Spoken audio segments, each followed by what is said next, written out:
이번에는 이제 중앙일보 보도 그리고 또 한겨레 보도도 있고 내용 중에 뭐가 있냐면 소위 말하는 제2계엄 관련된 이야기인데요. 12월 3일 비상계엄 밤 이후에 다음 날인 12월 4일 날 흔히 말하는 그 삼청동 안가회동의 등장 인물들 윤석열, 이완규, 이상민, 김주현, 박성재 등 뭐 많이 보도가 됐습니다. 그런데 여기 한 명 더 있었다는 거예요. 중앙일보 보도는 민정수석실의 법률비서관인 한종화 비서관이 함께 있었다. 관련해서 보도가 나왔는데 이건 어떻게 해석을 해야 돼요? 법률비서관이 여기 왜 있었느냐? 첫 번째 그 김주현, 박성재, 그 이상민, 이완규 이 사람들이 이제 앞으로 못 보게 될 것 같아서 뭐 그렇죠. 뭐 연말 모임 뭐 이런 얘기 했었죠. 신세한탄. 근데 민정수석의 바로 하급자인 법률비서관을 동석시켰다? 택도 없는 소리죠. 뭐라도 친목 모임이 아니라 여기서 뭔가 논의했다는 얘기예요. 그러니까 뭔가 일을 했다. 일을 했다. 한정화 비서가 일을 했다라고 하는 것이고, 근데 이제 한정화 비서 법률비서관이 뭐라고 얘기를 했냐면 자기 사표 내려갔다. 그렇죠. 근데 그 검찰 논리를 보세요. 여기 기수 문화가 엄청 센 데인데 여기 17기, 그러니까 박성재 17기, 이완규 23기, 김주현 18기, 이상민 18기예요. 그 한정화 비서는 30기 초반대로 29기. 30기 이쪽이에요. 할아버지 뻘입니다. 거기에 사표 내러 거기에 갔다? 말도 안 되는 얘기예요. 검찰을 조금만 아는 사람이면 말도 안 되는 얘기라는 거예요. 그러면 지금 여기 우리 저 뉴스다이브의 PD가 이제 입사한 지 얼마 안 된 PD가 있는데 한겨레 사장실 올라가서 사표 던져 갔다. 사표 내러 간다. 약간 이런 느낌인 건가요? 사장실도 아니죠. 안 가니까 집으로 찾아가거든요. 비밀 모임 하는데. 사장님 저 한잔 하시는데 가가지고 사표 내러 왔다. 네, 한겨레는 근데 그거 가능할 수 있어요. 이제. 한겨레는 가능해요? 굉장히 민주적인 조직이다. 한겨레 열린 조직입니다. 예. 여튼 그런 거예요. 거기에 사표 내려갔다. 근데 또 되게 재밌어요. 사실은 12월 3일 날 밤에 계엄 나는 거 보고 쓰레기 분리수거하러 내려갔다가 제가 이렇게 확인을 해보니까 친구 변호사한테 전화를 받고 계엄이 났다는 걸 알았다는 거예요. 지금 이게 한정화 비서관의 얘기입니다. 한겨레에서 이제 취재한 내용이기도 하고요. 근데 이제 그러고 나서 사표를 내려고 했는데 김주현 수석이랑 만날 수가 없었대. 그 다음 날 어디가 있었던가요, 김주현? 그래서 안가로 갔다는 거예요. 상상의 영역이 더 넓어지는 것 같아요. 그러니까요. 그리고 거기서 무슨 얘기를 나눴는지는 말할 수 없다야. 구체적으로 말할 수 없다. 사표 내러 갔다면서. 사표만 내고 나오시든가. 근무를 해봤으면 당연히 아니고 온나라 시스템으로 사직서 제출하면 되거든요. 어려운 일이 아닙니다. MG야. 아니 어떻게 사표를 우리는 상상 얼굴을 보고 여기서는 손절을 해야 되는 시점이기 때문에 사표 온라인으로 쏘는 건 난 아니라고 봅니다. 그러니까 얼굴 보고 그럼 격려도 받고 그리고 조직 범죄를 다루는 입장에서 이건 핵심자 회의에 실무진으로 동석했다. 딱 그렇게 보이는 거예요. 누군가는 컴퓨터를 켜고 타자를 쳐야 되는데 어른들 말씀 나누실 때 옆에서 기록도 해야 될 거고. 저 기수분들은 이제 컴퓨터 키면은 이제 하고 계시는 분들이기 때문에 분명히 실무를 하셔야 될 분이 있었고 아마 그분이 실무를 담당하지 않았을까 싶습니다. 그래서 결국 후속 대책을 논의했거나 2차 계엄을 논의하지 않았을까 생각합니다. 그러니까 이 안가 회동이라는 것 자체가 굉장히 의심스럽잖아요. 의심스럽죠. 그리고 이 사람들 모두 핸드폰 교체했고요. 그러니까 이런 것들이 있으니까. 그리고 그 다음에 이제 이것도 밝혀져야 될 부분인데.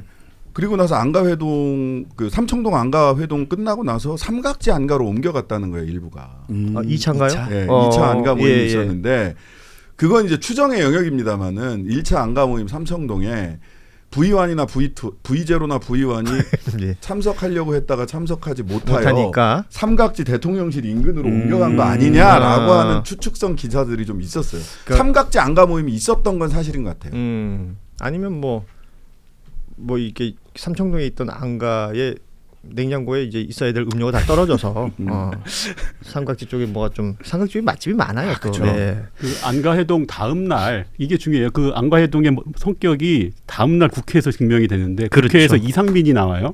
그래서 그때 했던 말이 갑자기 이 비상계엄에 대한 어떤 법률적 성격을 막 설명을 하게 합니다. 비상계엄은 고도의 통치행위다. 그리고 사법심사 대상이 되지 않는다. 계엄은. 이 말을 갑자기 하기 시작하고 이후에 이제 윤석열 이 발언을 반복하고 이후 이게 탄핵 심판 과정이나 재판 과정에서 무한 반복되는 거거든요. 그러니까 이 논의가 그 용어 같은 것들이 이제 전날 당연히 논의가 됐겠죠. 그러니까 다음날 일종의 법률적 정리한 시간이 아니었겠느냐. 그러니까 조직범죄 전문가로서 그냥 후처리 단계다. 아니 근데 이제 이 건을 조직범죄로 봅니까? 이건 조직범죄죠. 네. 그렇군요. 조직범죄고 근데 이제 후처리만 있었겠느냐라고 하는 거는 이거는 이제 박성재와 김용현이 두 사람이 가장 위험한 국무위원이었어요. 제가 본 바로 본회의에서 법무부 장관과 법무부 장관과 국방부 장관 이 사람들은 본회의에 와서 뭐 답변을 하거나 무슨 뭐 이렇게 뭐 법률안에 대해서 설명하거나 뭐 이러잖아요. 예. 그러고 나서 인사를 국민의힘 쪽으로만 하고 내려갔어요. 네. 이쪽으로는 인사도 안 합니다. 예, 그래서 예. 의장님이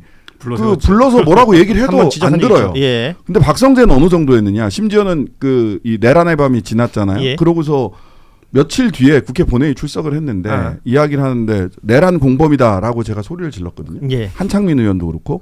근데 인사 안 하고 제 옆을 지나가요. 또 하필이면 통로가 이렇게 오다가 제 아래 위를 이렇게 훑어보는 거예요. 인사도 안 하고. 그러니까 내란의 밤이 끝나고 한 3일 4일 뒤였는데 그때까지만 해도 고개 빳빳이 들고 오히려 야당 의원들을 아래 위로 그 훑어보면서 오히려 기세등등했다. 인사 같은데 이렇게 아래 위로 전혀 인사를 뭐 이렇게 하니까 눈빛이 달라.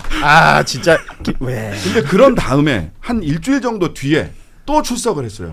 본회의 출석을 해서 그때도 내란 공범이라고 또 제가 샤우팅을 했는데 그랬더니 이번에는 와서 허리를 거의 90도로 꺾으면서 의원님 왜 이러세요? 의원님 왜 이러세요? 그때는 딱 기세가 지는 거예요. 눈치가 좀 느리시네요. 아니 그러니까 저는 이제 눈치의 문제가 아니고 중간에 그날 밤에 소위 후처리가 아니라 2차 공정 준비를 했던 거 아니냐라는 생각이 드는 거예요. 그 태도에서. 예.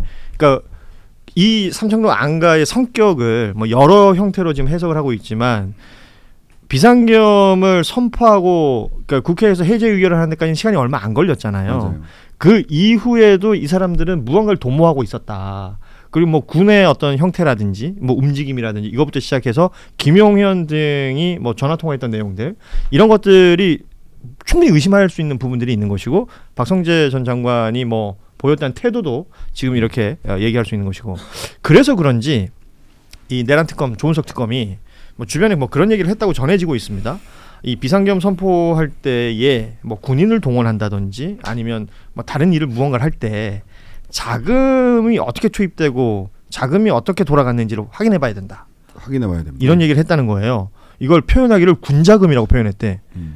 뭐 내란 자금이라고 말할 수도 있겠죠. 이거는 확인해볼 필요가 있겠어요. 왜냐하면 한국은행도 갔었잖아요. 예, 갔었죠. 그다음에 F4가 그날 밤에 모여가지고 뭐 무제한 공급 뭐 이런 어마무시한 결정을 하기도 했어요. 예. 그래서 저는 이걸 이제 특검에서도 그 확인을 해야 되겠지만 이번에 이제 인사청문회가 좀 있단 말이에요. 기재부 장관, 국방부 장관 인사청문회 하잖아요. 그러면은 저희 뭐 조국혁신당은 아예 처음부터 선포를 했어요. 이거는 내란 과정에서 각 부처가 어떻게 움직였는지에 대해서 확인하고들 나오시라. 그래서 그때 부하 내동한 사람들에 대해서 책임을 물어야 되고 그다음에 어떤 어떤 일들이 각 부처에서 벌어졌는지 확인해야 됩니다.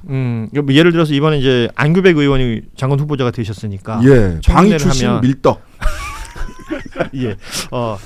확인을 해보고자 한다면 충분히 가능할 것이다. 그러니까 인사청문회 준비하는 과정 속에서도 그건 확인이 가능할 것이고. 그 인사청문회 과정에서부터 그 얘기를 여쭤볼 거고 우리는 그리고 거기에서 이거 어떻게 개선할 거냐. 다시는 내란이 벌어지지 않도록 이런 로드맵이나 계획을 준비를 해오시면 좋을 것 같습니다. 그렇군요. 조은석 특검이 평소에 하던 말이 있어요. 그러니까 말을 따라가지 말라 수사할 때. 그러니까 이게 어쨌든 뭐 말에 따라가면 피의자 말에 따라가면 현혹되고 속고 이러니까 뭐 물증을 보고 당연히 이쪽은 특별수사 오래 했으니 돈을 따라가는 건 기본이고요. 예전에 대선자금, 공적자금 수사 많이 했던 양반이거든요. 그래서 기본적으로 뭐 말을 따라가지 말라는 건 어떤 조은석 특검의 기본 룰이고 아까 전 일부에서도 나오긴 했었지만 끌려가지 않겠다. 뭐 박지영 대변인이 말했잖아요. 특검 보고요. 그 말도 조은석이 특검이 원래 하던 말이에요. 뭐 저기 피의자나 수단에 끌려가지 마라. 내가 봤을 때 아마 자기들끼리 회의하면서 그 말을 해서 아마 박지영 특검부가 말을 한 것 같은데 약간 어쨌든 지금 내란 특검 수사 과정 보면은 기존의 어떤 본인의 어떤 수사 스타일이나 이런 게 계속 그대로 드러나고 있습니다. 그러니까 이게 윤석열 피고인 그 기존 검사 시절 때부터의 스타일을 보자면 그 총장 때도 그렇고 그 특활비 얘기를 우리 많이 하잖아요. 그러니까 주인 없는 돈, 그러니까 자료를 증명하지 않아도 되는 돈 쓰는 것에 굉장히 익숙한 사람 같단 말이에요. 그리고 왜 저 707 특임단 간부들하고 뭐 골프 쳤다는 얘기 있었지 않습니까? 그 전에 뭐 그때도 무슨 돈 줬다 뭐 이런 얘기 있잖아요.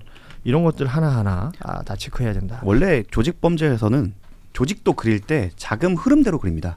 그렇기 때문에 그 언제 어디서 흘렀고 그 방향성 누가 누구한테 줬는지 그리고 같은 계급이어도 어디 쪽으로 더 쏠렸는지를 보면 누가 더 중요한 업무를 했는지 정확히 알 수 있거든요. 돈이 어디에 모이고 있느냐 이런 것도.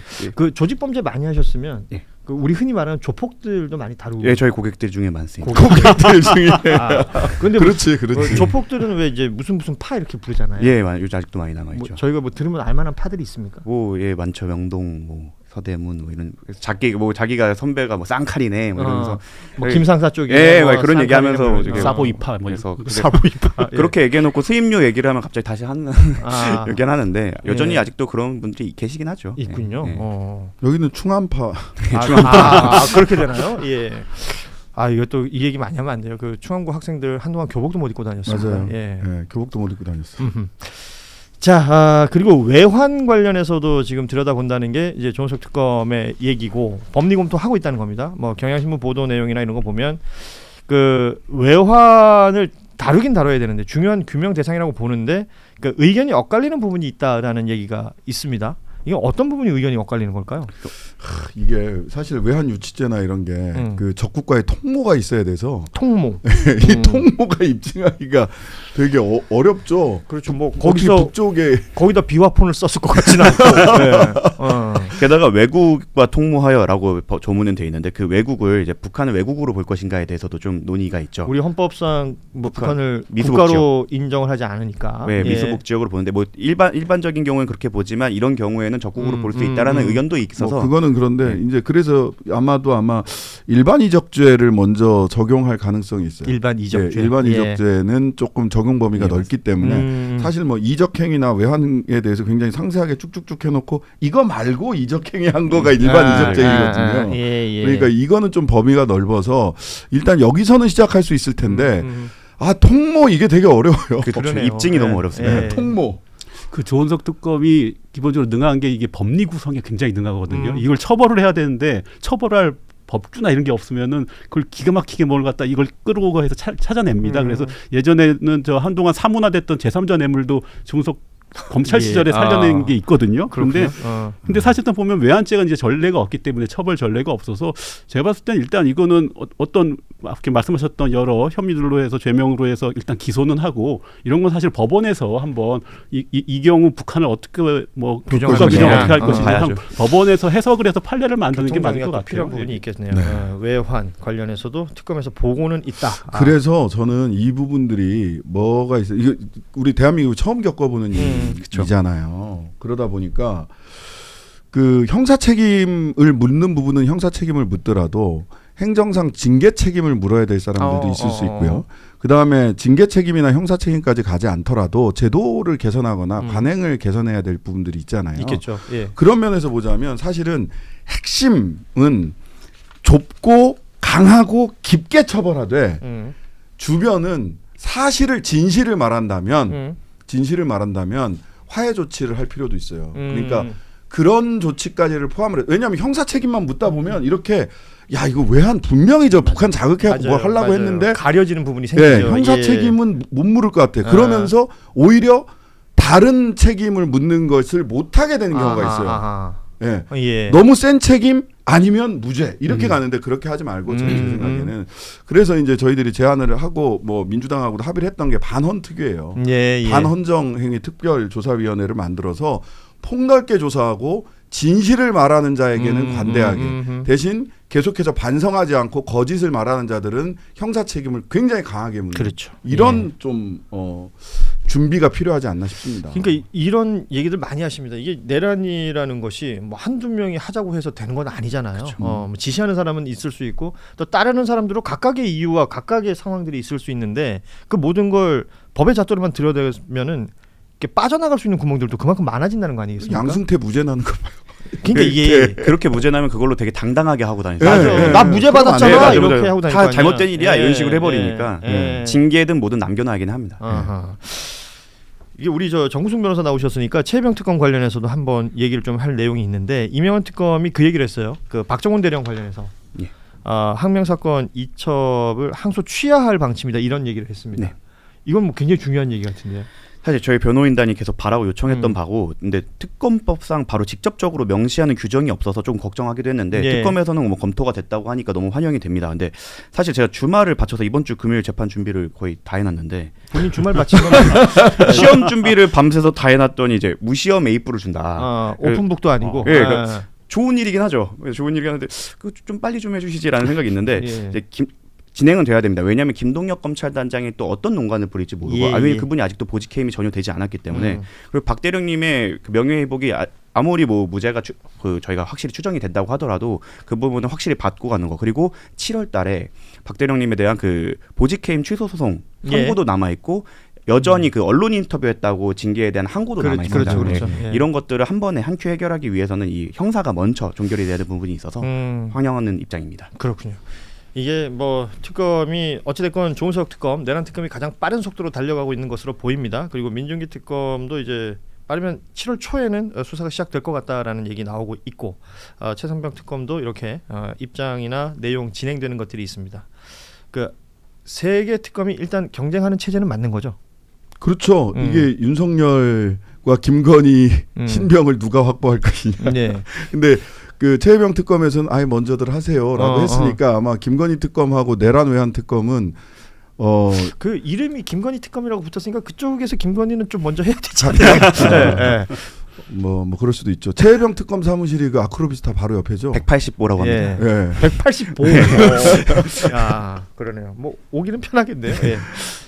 자, 그냥 쓰레빠 끌고 와도 봐주는 것으로 반바지에 쓰레빠 끌고 그때 입었던 옷 그대로. 그때 입었던 옷 그대로. 옷도 그렇게 많이 있는 것 같지는 않더라고요. 예, 뭐 한여름이지만 패딩도 하냐.